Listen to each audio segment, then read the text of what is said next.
안녕하세요. 갈라레 수도원 저바오로 수사입니다.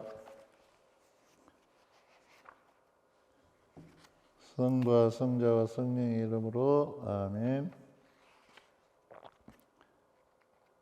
이번에는 27번째 강의로서 회개와 멸망에 대해서 누가복음 13장 1절에서 5절까지의 말씀입니다. 이 말씀이 이렇습니다. 너희는 회개하지 않으면 모두 멸망할 것이다. 1절에서 5절까지 이 말씀이 두 번이나 나옵니다.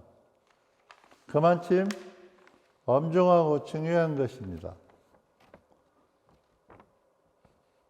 우리는 신앙을 살아가면서 수많은 회개에 대해서 귀가 따갑도록 들으면서 살아가고 있습니다. 진정한 회개는 무엇일까 묵상해 보면 회심은 마음을 바꾸는 것이고 내 중심에서 이웃의 중심으로 옮기는 것입니다.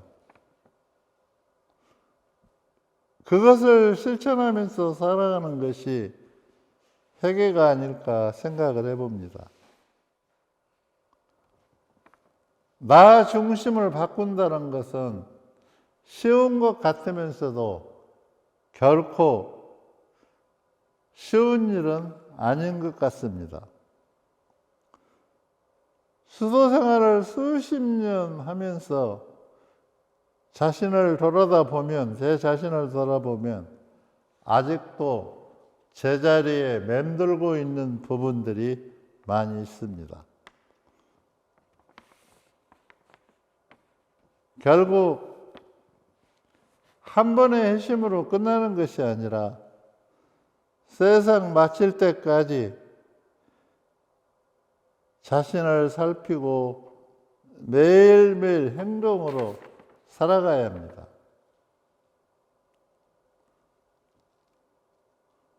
또 하나의 회심은 내가 얼마나 가난하고 소외된 사람들과 눈높이를 함께 하면서 수도 생활을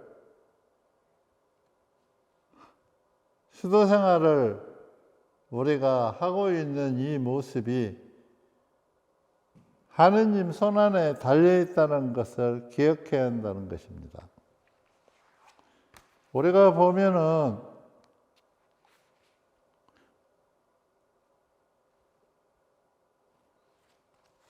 많은 사람들이 성인 성녀들을 보면은 회심해서 성인 성녀 되신 분들도 많습니다. 못된 짓 하다가 이렇게 회심해가지고 하는데 성인 성녀들도 이 회심을 거치지 않고 성인 성녀가 되신 분은 한 명도 없습니다. 프란치스코 성인, 이냐시오 성인, 글라레스 성인 모든 것들이 보면은 거기에 중심은 회심이었고 그 회심의 중심은 바로 이웃이었습니다.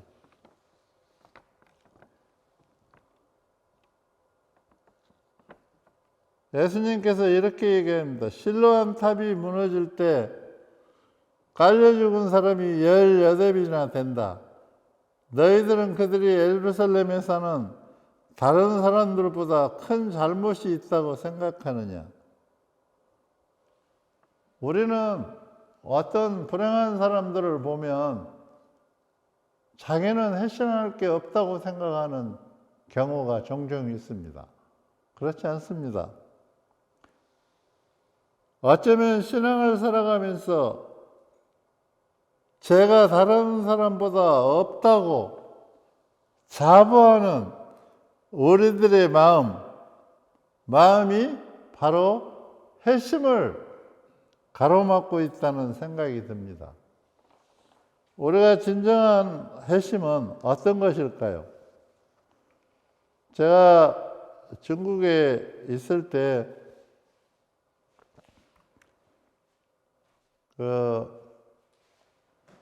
어떤 공소를 갔는데 회장님이 저한테 이렇게 얘기를 합니다.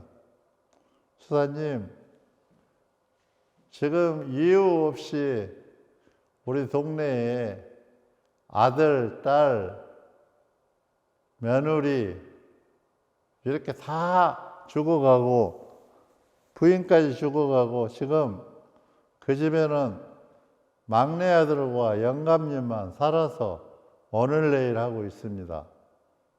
한번 가주시면 안 될까요? 그래서 제가 식사하고 오후에 준비해서 이제 갔습니다. 갔는데 그 집이 조선족들 고향에 이렇게 가보면 옛날에 우리나라 60년대 초가집이에요. 초가집이 그때 당시에 많이 있었어요.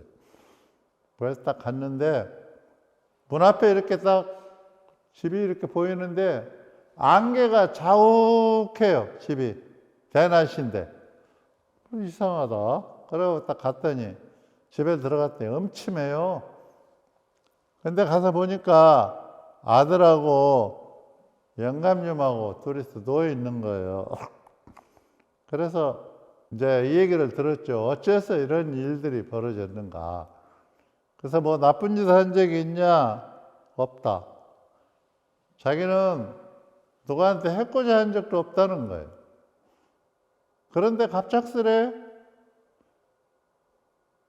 차 사고 나서 큰아들 죽고 며느리는 불타 죽고 또 딸은 물에 빠져 죽고 막 이게 1년 안에 막 이런 일들이 일어나니까 도대체 이게 뭔지를 모르겠다고.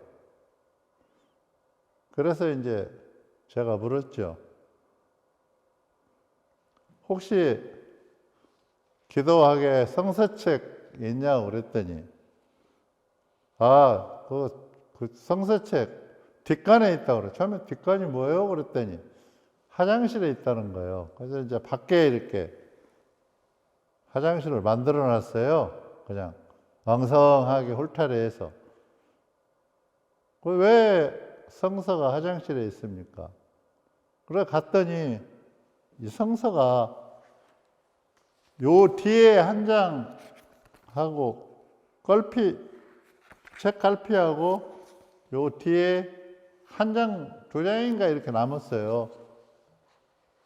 깜짝 놀랐어요. 왜 성서가 여기 있지? 그랬더니 이분들이 무지해가지고 성서책을 선물로 받아서 휴지가 없으니까 그거를 화장실에다가 배치해 놓고 한 장씩 뜯어 썼다는 거예요. 내가 얼마나 기절을 했겠어요. 이거였구나. 그래서 들어와서 설명을 하고 우리가 그날 정말 하느님께 간절히 기도했어요. 자비를 베풀어 달라고. 모르고 한 일이지 않습니까? 알고 성서책을 휴지로 쓰지는 않았죠. 부드럽고 종이가 없으니까 시골이니까 그게 좋다고 생각해서 왜 그렇게 그런 현상이 나냐면 처음에는 중국 가니까 그냥 1시간만 교류하고 세례를 줘요. 왜 그러냐면 공산당들이 잡으러 오니까 대충 해서 세례 주고 또 세례 주고 계속 이래요. 그러니까 기본 교류가 전혀 없죠. 없는 상태에서 그렇게 돼버린 거죠. 정말 눈물로 호소하면서 우리가 기도했습니다. 그런데 하느님은 그 기도를 들어주셔가지고 결국은 막내 아들, 영감님은 돌아가셨어요. 막내 아들만 살려놨어요. 왜 살려놨을까 생각해보면 증표인 것 같아요. 그래서 그분이 자기 집안이 몰락한 얘기를 가면 해요. 이제 왜 이렇게 됐는가 하느님의. 그래서 그래도 하느님의 자비로 한 사람이 살아남았죠. 그래서 진짜 그 아들은 회심을 했어요. 그래서 아주 성당 일이라면 발벗고 나설 정도로 열심히 했습니다. 지금도 하고 있고. 우리가 이렇게 회심을 하지 않으면 멸망하는 이유가 거기에 있는 겁니다. 얼마나 성서에서 보면 많은 사람들이 회심하지 않아서 멸망의 길을 걷는지 모릅니다. 유다, 예수님 제자 유다가 예수님 팔아먹어서 그게 큰 죄라고 우리가 생각을 하죠. 저는 그렇게 생각하지 않습니다. 우리도 맨날 하느님 팔아먹어요. 말로 팔고 뭘로 팔고 뭘로 팔고. 그런데 베드로 사도하고 유다하고 딱 한번 봅시다. 배신을 둘 다 했어요. 어떤 면에서 보면 베드로 사도가 더 나쁜 거죠. 왜 그러냐면 유다는 살짝 가서 돈 받고 팔아먹었어요. 그런데 베드로 사도는 면전에서 모른다고 세 번 부인을 한 거예요. 누가 더 나빠요? 인간적으로 보면 베드로 사도가 훨씬 나쁘죠. 그런데 베드로 사도는 슬피 울면서 가슴을 치면서 어떻게 했어요? 나중에 사도행전 보면 성령 강림에 베드로 사도가 제자들하고 같이 있어요. 그래서 성령이 이렇게 내리잖아요. 그거를 보면은 베드로 사도는 공동체에 돌아갔다는 거예요. 그게 회심을 얘기하는 거예요. 공동체에 돌아가서 베드로 사도가 이렇게 얘기했을까요? 나 저기 예수님 배반 안 했어? 이렇게 얘기했을까요? 그래 안 했을 겁니다. 거기 성모님도 계시고 제자들이 있는데 아마 거기서도 대성통곡을 하면서 자기가 이런 주님을 3번이나 모른다고 배반했다고 진정한 회심을 했죠. 그게 베드로의 훌륭한 점이에요. 우리가 하느님께서 우리가 죄를 지면 죄를 따지는 게 아니라 회심하지 않은 것을 나무라시는 거예요. 그 죄를 네가 지었으면 회심하라 이거예요. 회심만 하면 될 일인데, 근데 그것이 우리가 부족한 부분이죠. 그런데 유다는 어떻게 됐습니까? 유다도 대사제들이 돈을 주니까 가지고 나왔어요. 나와가지고 슬피 울어요. 자기 자신을 회심을 했어요. 유다도. 왜? 오늘날까지 피밭이라고 그러잖아요. 그걸로 공릉배지를 샀다고 하잖아요. 거기다 돈을 던졌다 해가지고. 그런데 유다의 가장 잘못된 회심은 뭐냐면 공동체에 돌아가지 않았다는 거예요. 이게 어마어마한 차이예요. 공동체 베드로 사도 돌아가고 싶었겠어요? 쪽팔리지. 그때는 예수님 부활 안 했을 때예요. 그리고 제자들이 부활에 대해서 믿지 않을 때예요. 그런데 그래도 베드로는 갔다는 거예요. 가서 그렇게 하지 않았겠어요? 성모님한테도 빌고 내가 이렇게 했다고. 근데 유다는 내가 하나님을 팔아먹었는데 하느님께서 어떻게 나 같은 인간을 용서하시냐 이거죠. 그래서 회심을 못했던 거예요. 결국에 멸망했죠. 똑같이 예수님을 배신했는데도 하나는 반석, 사도가 됐고 하나는 멸망했어요. 그것을 오늘 성서에서 말씀하고 계시는 거예요. 누구도 회개하지 않으면 멸망한다. 그러니 회개해라. 그래서 우리가 이 회심은 굉장히 중요한 겁니다. 우리가 많은 사람들이 이 회심으로써 우리 저기 산티아 길이 있어요. 순례길이 있는데 그게 다 옛날에는 그 산티아 가는 길이 수도자들이 잘못 살면 예를 들어서 독일서 갔다 와라 하면 걸어서 거기까지 갔다 오는 거예요. 회심의 징표를 보여주기 위해서. 그러니까 걸어가다가 죽은 사람도 많아요, 수사들. 진정한 회심이 뭐라는 것을 우리의 교부들이나 성인 성녀들은 우리들한테 가르쳐 주고 있는 거죠. 그냥 말로 나 잘못했어, 미안해, 이런 게 아니에요. 회심은 정말 마음에서부터 우러나오는 그 하느님의 마음을 얘기하는 거예요. 선한 마음을 얘기하는 거예요. 그래서 베드로 사도와 유다가 그렇게 회심하지 못해서 이런 문제들을 결국에 한쪽 멸망과 한쪽의 선택의 사도가 된 거예요. 그리고 한번 볼까요? 또 사울, 이스라엘 초대왕 사울하고 다윗하고 한번 보자고요. 사울은 다윗보다 죄를 많이 안 지었어요. 인간적으로 보면. 불순명?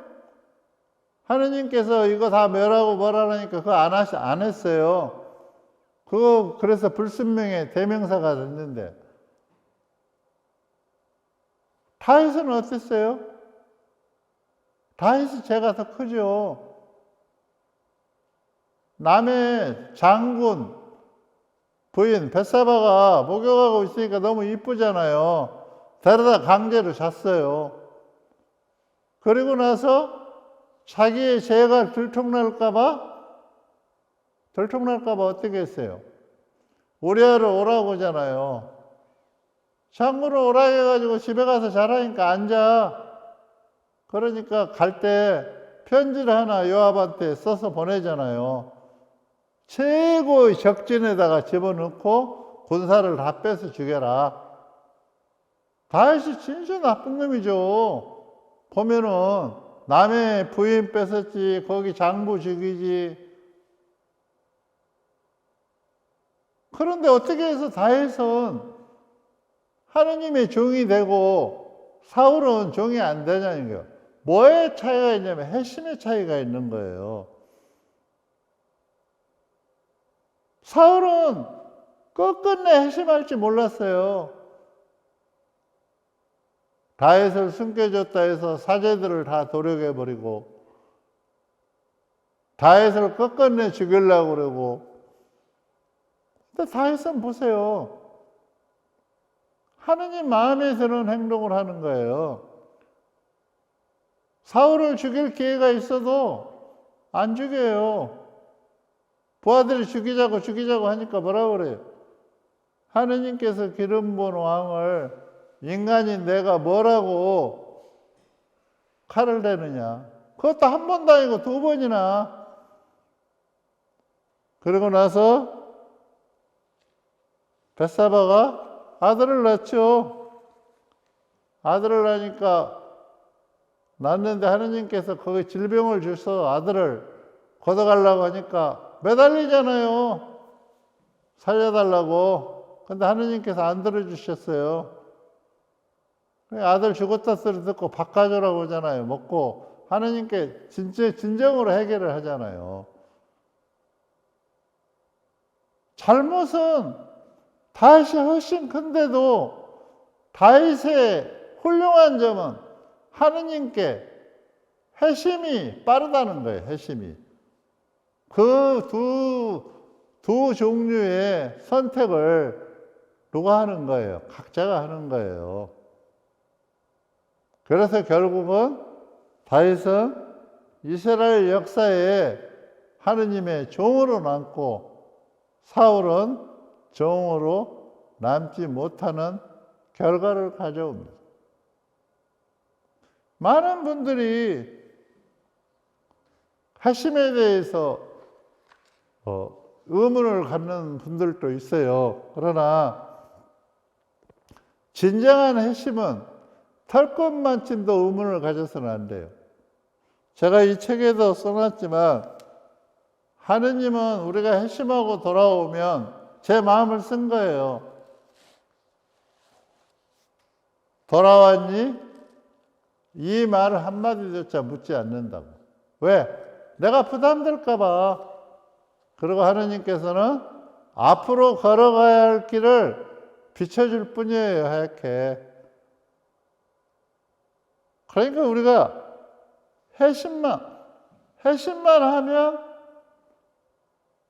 멸망해서 구원을 받는데, 또 성세한 인물을 볼까요? 니느웨 사람들이 요나가 애치죠. 인간의 마음을 보면 요나가 얼마나 재밌냐면 타스루스에서 배를 타고 니느웨 반대 방향으로 가는 거예요. 왜? 하느님께서 거기 가서 알리라고 그러니까 내가 안 알리면 니느웨 사람들 다 죽을 거다. 그래서 그거 죽이려고 그렇게 가는 거예요. 반대 방향으로. 그래서 걸어가 삼켰죠. 그래서 이제 3일 있다가 배 타가지고 다시 하느님의 부르심을 받아서 니느웨로 가잖아요. 니느웨 가는데 투덜거리면서 가는 거예요. 그러면서 뭐라고 그래요? 내가 가면 틀림없이 하느님은 니느웨 사람들이 회개하면 용서하실 거라고 하잖아요. 요나가 그게 싫어서 안 가는 거예요. 이스라엘의 적국이거든. 그러니까 이 사람들 다 망해야 하는데 우리 인간은 그런 마음을 가지고 있다는 거죠. 그래서 이제 멸망한다고 애치고 산 등성에 올라가 있어 보는 거예요. 어떻게 니느웨가 멸망하는가? 그렇게 보는데 햇빛이 내리쬐서 뜨거워 죽겠어. 그러니까 하느님께서 아주까리 나무 하나를 우산을 만들어 주잖아요. 그러니까 요나가 너무 좋은 거야. 하느님께서 나한테 이렇게 만들어주고 멸망하는 것도 보게 하는구나. 그런데 니느웨 왕은 짐승까지도 베옷을 입히고 잿더미에 뒹구는 거예요. 회심하는 거죠. 온 국민이 다 회심을 하니까 하느님께서 마음을 돌리시잖아요. 마음을 돌리시잖아요. 그러니까 그러면서 아주까리에 벌레가 생겨가지고 그걸 다 뜯어먹잖아요. 그러니까 저기 요나가 불평하니까 너는 그거 하나 없어졌다고 불평하냐. 네가 지금 저주하고 있는 저 니느웨 사람들은 어린아이 빼고도 10만 명이다. 10만 명. 10만 명을 다 죽이랴. 그러면서 요나를 달래잖아요. 그래서 요나가 그때서 하느님의 뜻을 알고 요나도 회심을 하는 거예요. 이와 같이 회심하는 사람들이 성서에 수도 없이 등장을 해요. 결국에 뭐냐면 인간은 회심 없이 선한 쪽으로 바로 쓸 수 없다는 것을 설명하고 있는 겁니다. 그러니까 최고 무서운 사람이 뭐예요? 나는 죄가 없다? 그게 누가 한 소리예요? 빌라도가 예수님 그 우유부단하잖아요. 죄가 없는지 뻔히 알면서 사형시키라고 내주고 나는 죄가 없다 이렇게 얘기하는 거예요. 어마어마한 잘못된 선택을 하는 거죠. 거기에 또 우리 마리아 막달라나 회심, 성서의 인물 중에서 얼마나 많은 인물들이 회심을 합니까? 마리아 막달라나 회심을 한번 보십시오.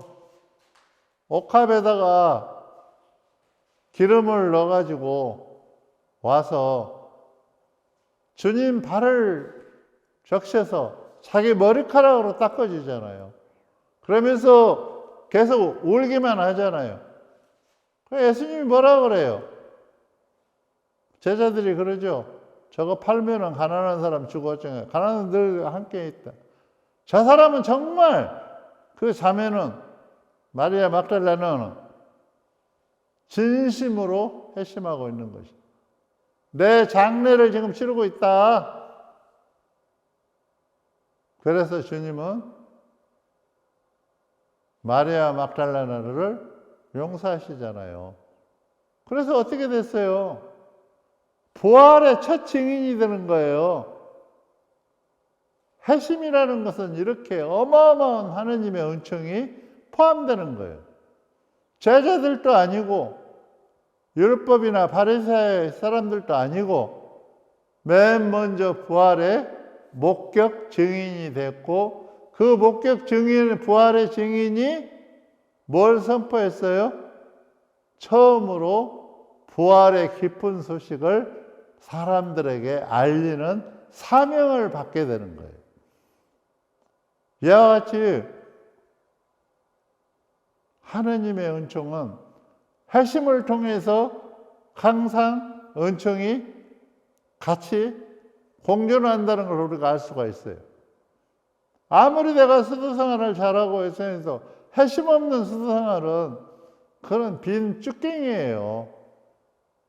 언제나 자신을 들여다보고 부족함이 뭔지, 죄가 뭔지 항상 이것을 들여다보는 그러한 우리 신앙생활이 돼야 한다는 겁니다. 우리 신자들도 작은 거라고 해서 조그마한 죄니까 괜찮아 그렇게 생각하지 마십시오. 그게 쌓이면 큰 죄가 됩니다. 바로바로 회심을 통해서 선한 쪽으로 내 마음을 돌려놓으십시오. 그래야 하느님의 선함과 내 선함이 만나서 축복된 신앙생활을 할 수 있는 것입니다.